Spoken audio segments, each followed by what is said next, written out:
Hello po sa inyong lahat. Ayan, welcome back po dito sa Bottom of Magos PH. So itong reading na ito ay para sa lahat po ng zodiac signs. Okay, wala po akong babanggitin dito na zodiac signs. If ever man ako mabanggit na, if meron man po akong mabanggit na zodiac signs, possibly yan po ay mga taong the person you're dealing with or maybe significant po sa inyo. Okay, so ito ay collective reading, ibig sabihin kung sino po ang makakapanood nito ay posible pong para sa inyo itong mensahe.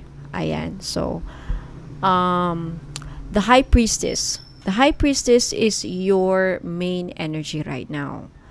Okay, ito yung pangkalahatang energy, napakalakas na energy, main energy. So ibig sabihin, with the High Priestess, may mga bagay sa buhay mo ngayon na nakatago na dapat mong malaman. Okay? Misteryoso.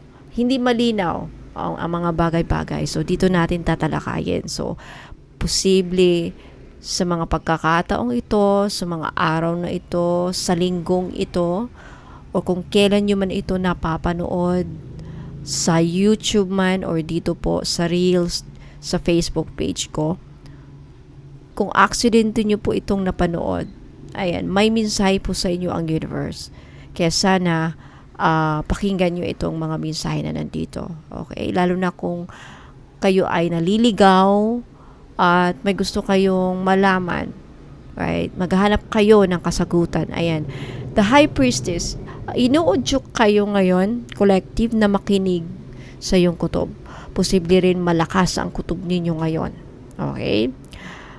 Mataas makinig sa yung intuition. So, lalo na kung may nararamdaman kang, may something sa sitwasyon, sa trabaho, sa negosyo, ayan, may nararamdaman kang mali or tama, pero hindi mo maipaliwanag. Okay, ayan. Yan po ang energy ng High Priestess. Also, the High Priestess, some of you, posible rin, ito ay sign, sumisimbolo po ito na kayo ay hindi pinapabayaan. Kasi ang High Priestess po ay konektado sa spiritual realm, sa spirit world, sa spirit world, kung saan nandun ang mga namayapa nating mga mahal sa buhay. Regardless kung sino yan, parents mo, grandparents mo, pamilya mo, anak mong namatay, kapatid, sino yan? Okay? A High Priestess doesn't mean hindi yan naglilimit sa loved ones. Basta kung sino yung nasa sa ibang mundo na gumagabay sa'yo. Could be your animal spirit. Right? Okay. So, could also be right now with the High Priestess and mamaya tatalakay natin, isa-isahin natin yung baraha. Ayan. So, ang gabay naman dito po ay panatilihin ang iyong privacy. There's something about your privacy na hindi mo kailangang ibahagi lahat ng mga plano mo, lalo-lalo na mga plano. Kaya kung may mga plano po kayo, sino po dito sa mga tagapanood o tagapakinig ang may mga plano sa buhay? Planong umalis, planong magtayo ng business, planong whatever plans you have. There's something about wag mong basta-basta na lang i-public, isigaw sa publiko, ipagsigawan or something like that. Wag mong, as much as possible right now, sa mga linggong ito, sa mga panahong ito, panatilihing pribado ang iyong mga intensyon, mga plano, hanggang sa maging handa ka na para ilabas ito or natapos mo na, na-achieve mo na. There's something about that. Okay? Ayan, so umpisa natin with the Four of Cups. May nakikita ko dito with the Four of Cups. Posible yung iba sa inyo ngayon.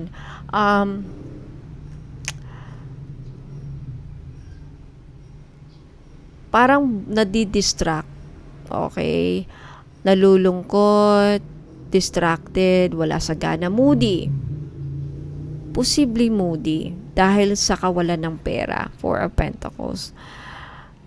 Posible rin, moody. Some of you right now, moody. Now, if ever man namumblema po kayo sa pera, kakulangan ng pera, Four of Pentacles, there's something about may gusto kayong makamtan, may gusto kayong makuha financially.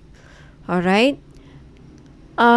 Four of Cups could also be like nalulumo kayo kasi siguro may nasayang na pera, may nawala na pera. There's something about pera na nagastos, pera na maisa sa kamay mo pa sana pero nawala or something. And right now, parang apektado ngayon ang energy mo. Apektado ngayon ang mood mo. Okay, sinasabi ng High Priestess na hindi ka pa nalalaman eh. Okay? May nakatago. May tawag nito. Protektado ka rin. At hindi ibig sabihin na na-miss mo yung opportunity. Meron dito may na-miss kang opportunity. Sa makaka-resonate lang po malayo pa tayo. Iba't ibang scenario to. Iba't ibang ganap. Okay? Ito yung unang ganap. Okay? So, take it how it resonates sa inyong buhay po. Meron dito akong nakikita na meron ditong na-miss ang opportunity. Oportunidad na siguro makalikom ng pera. Makahiram ng pera. Maka-loan, maka-reloan, maka-utang. At ngayon, there's energy na sa sad ka, na didismaya ka. Four of Pentacles kasi could also be makaipon na sana ako ng pera. Makuha ko na sana yung pera. Could also be mga OFW na umaasa sa sahod or bonus or increased salary, hindi natupad. Posible rin.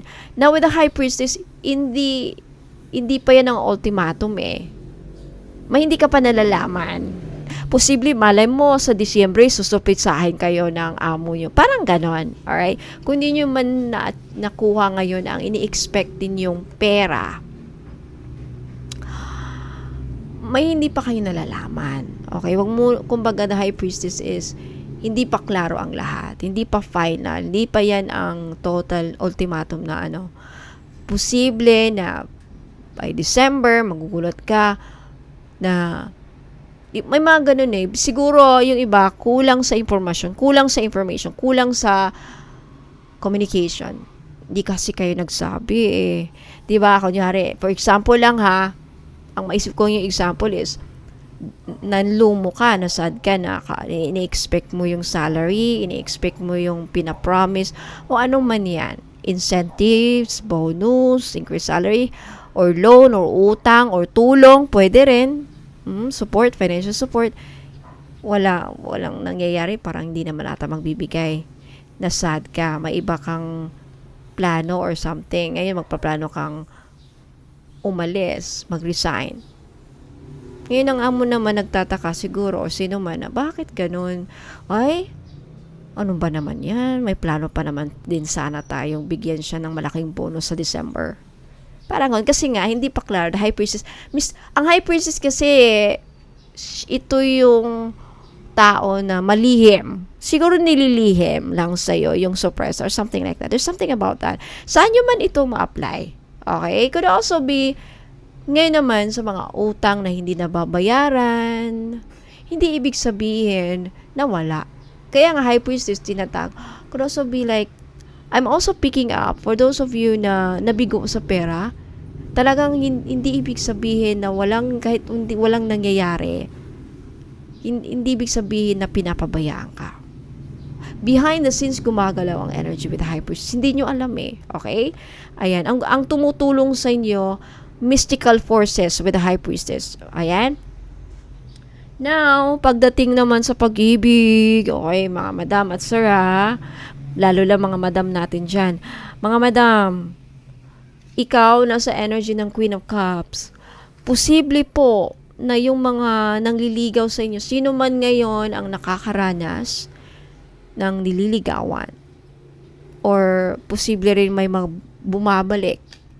Kasi Mercury retrograde, nasa Mercury retrograde pa rin pa tayo. Pakakahabol. Knight of Cups.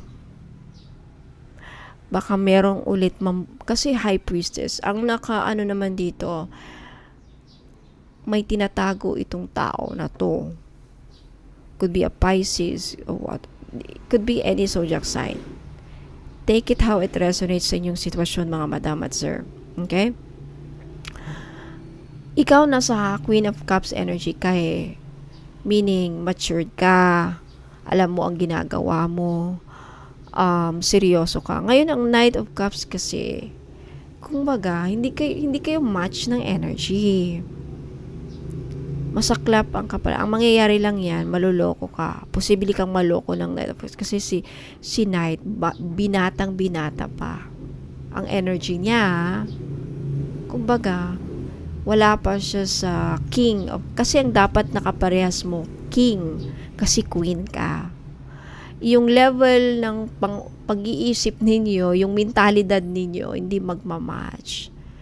Siya baka easy-go-lucky na tao, babae man o lalaki to, okay?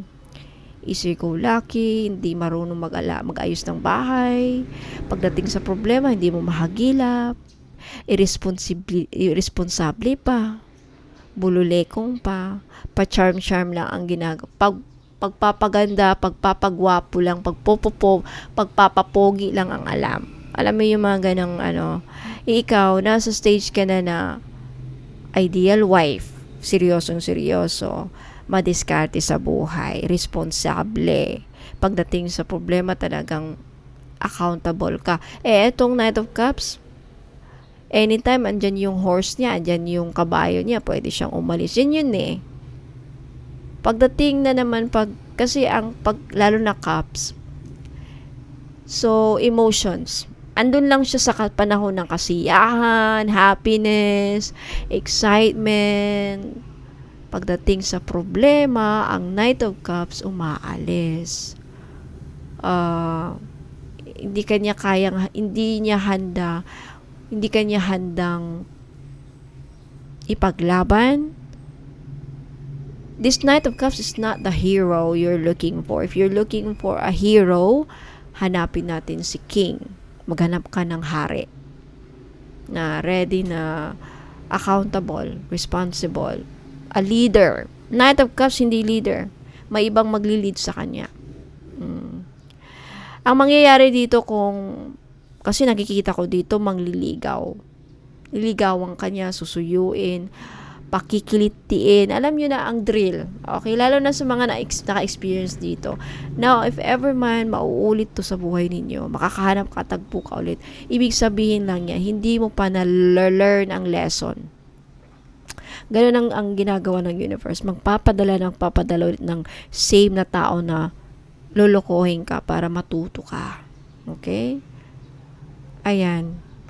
So, kung sino man to, nakatago ang kanyang true intentions. Kaya mag-ingat lang po.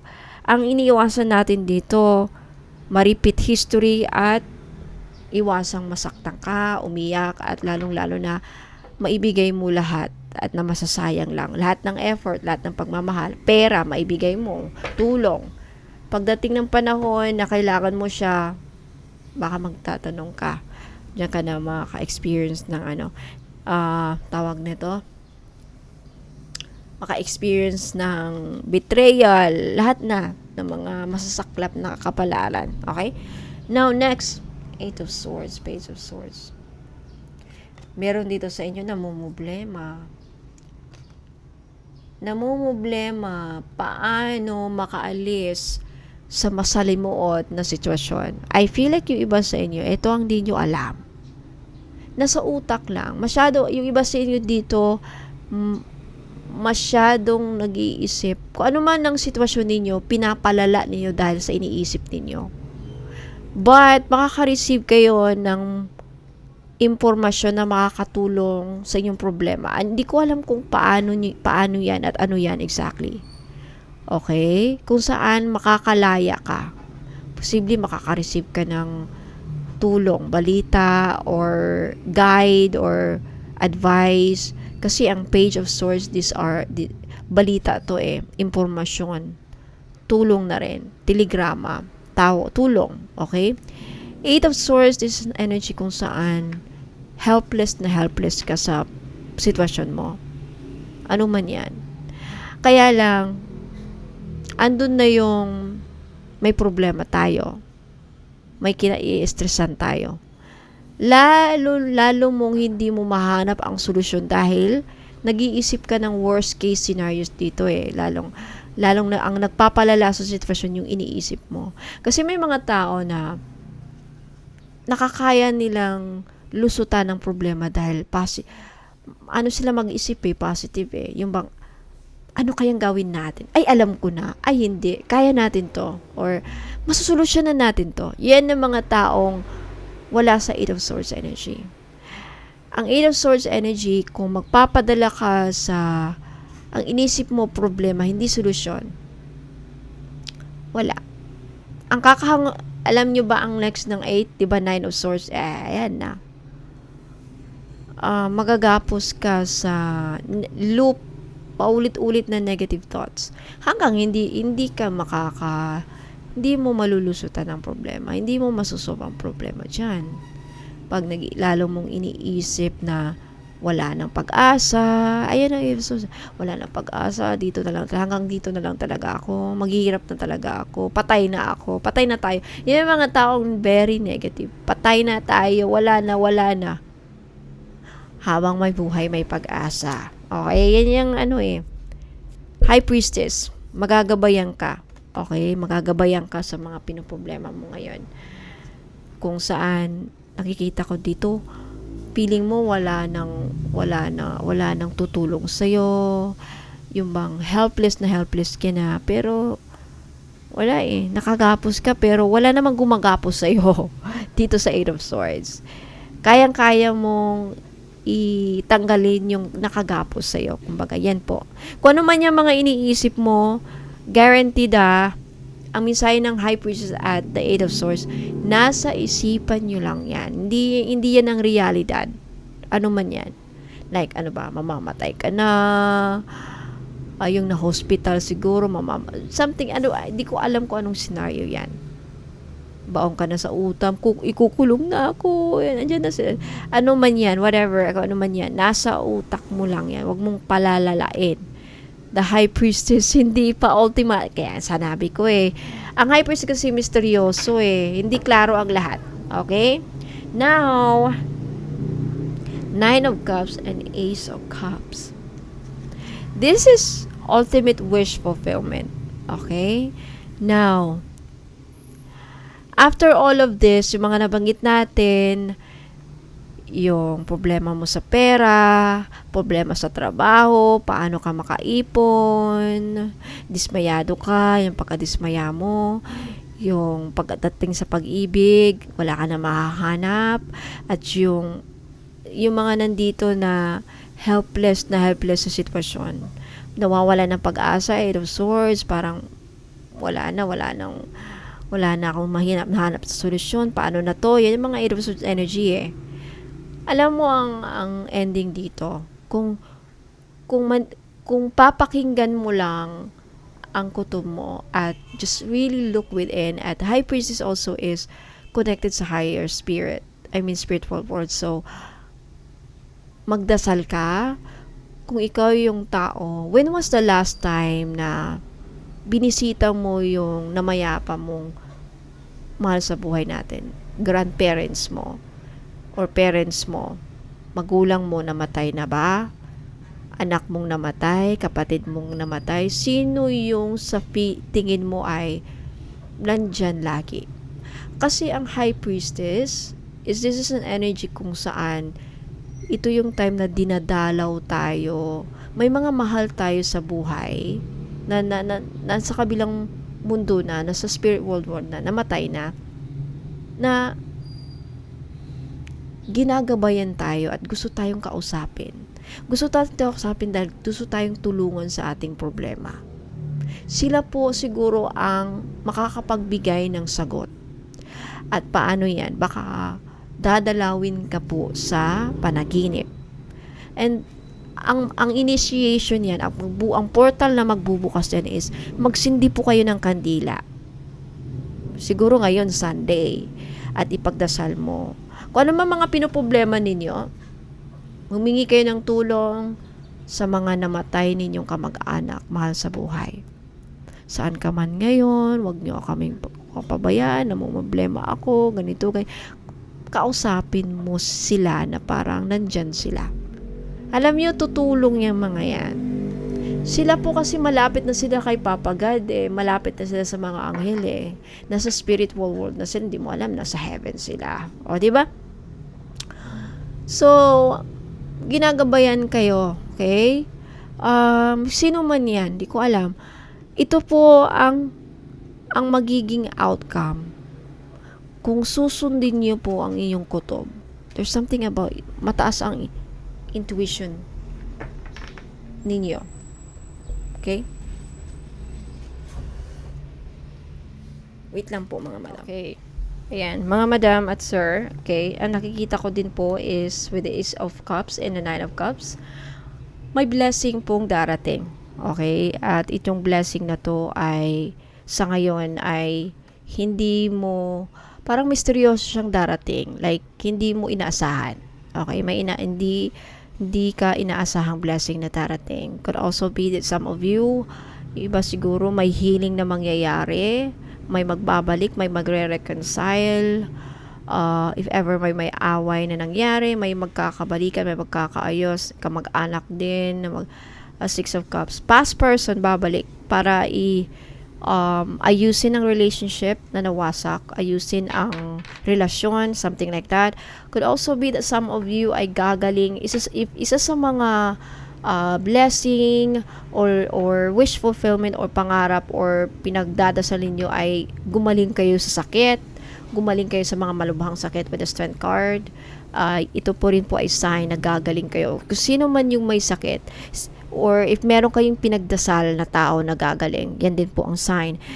Ace of Cups and Nine of Cups, blessing in disguise po ang tema dito. Okay, so ayan po mga madam at sir, maraming salamat po sa pakikinig, panunood dito sa Facebook, YouTube channel or Facebook page po kung saan ko man po ito na-upload. And kung ano man yung nakikita ninyo, you can comment the angel number na meron dito. Sa Facebook Reels, okay, may ilalagay ako sa screen ng mga angel numbers. Paki-comment nyo yung mga angel numbers para mag-manifest sa inyong buhay. Yung mga nandito sa, yung energy, ma-claim ninyo. Okay? And sa YouTube channel, if dito po kayo nanonood sa YouTube, paki-like po and subscribe at mag-comment kayo kung ano mang gusto nyong i-comment sa baba to claim this energy. Ayan. Let me know as well kung anong gusto nyong gawin kong kapalaran next time about love life, about trabaho. Pwede po kayong magpahula dito sa comment. Okay? Let me know kung anong mga gusto ninyong ipahula ko dito sa next or maging topic natin next reading po. Ayan. So maraming salamat po mga madam at sir. Ingat po kayo and God bless.